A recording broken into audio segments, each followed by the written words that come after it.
L'info éco avec Capital. L'info pratique Capital. Depuis début 2019, un malus de 10% s'applique pendant 3 ans sur les pensions complémentaires des personnes prenant leur retraite dès qu'ils ont le taux plein. Cela oblige à revoir sa stratégie en matière de rachat de trimestres. Cette opération consiste habituellement à racheter tous ces trimestres manquants pour avoir le taux plein. Mais pour éviter le malus, il peut désormais être financièrement plus intéressant de racheter un trimestre de moins que le nombre nécessaire pour obtenir le taux plein. La personne subira alors une décote de 1% sur sa pension complémentaire pendant toute la durée de sa retraite. Mais l'économie tirée du rachat d'un trimestre de moins et le fait d'éviter le malus peut être supérieur à espérance de vie moyenne. Nos exemples chiffrés sont à retrouver sur le site de Capital. Le chiffre du jour, 331 000 €, c'est la somme que réclame un hypermarché Carrefour à une gilet jaune dans le Var.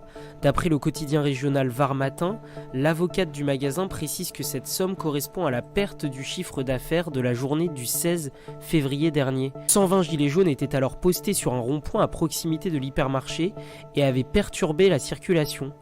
Toujours d'après l'avocate de Carrefour, l'enseigne est libre de réclamer l'indemnisation directement à l'un des membres du mouvement.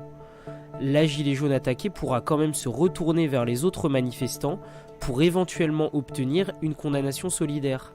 Ces derniers réfléchissent aux actions à mener pour éviter que leurs camarades soient inquiétés. Le coup de gueule est poussé par certains chômeurs ainsi que des militants associatifs et syndicaux. Depuis plusieurs semaines, ces derniers envahissent certaines agences de Pôle emploi, comme à Lyon, Toulouse ou Nantes. D'après Le Parisien, la plupart des occupations restent pacifiques, mais il s'y déroule parfois des agissements violents. Par exemple, le 15 février dernier, une quarantaine de personnes ont endommagé une agence spécialisée dans le contrôle des chômeurs près de Rennes. La raison de cette colère, un décret adopté lors des fêtes de fin d'année. Il prévoit des sanctions plus strictes contre les chômeurs en cas de recherche d'emploi jugée non satisfaisante ou d'absence à une convocation de Pôle emploi. Total des dégradations, 3 000 €, toujours selon Le Parisien. L'agence en question a porté plainte.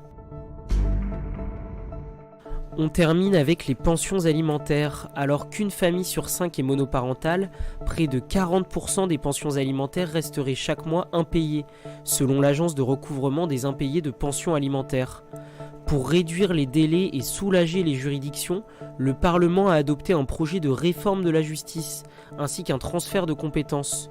Jusqu'à présent, c'est le juge des affaires familiales qui fixe le montant de la pension alimentaire. D'ici peu, cette mission sera assurée par la caisse d'allocation familiale.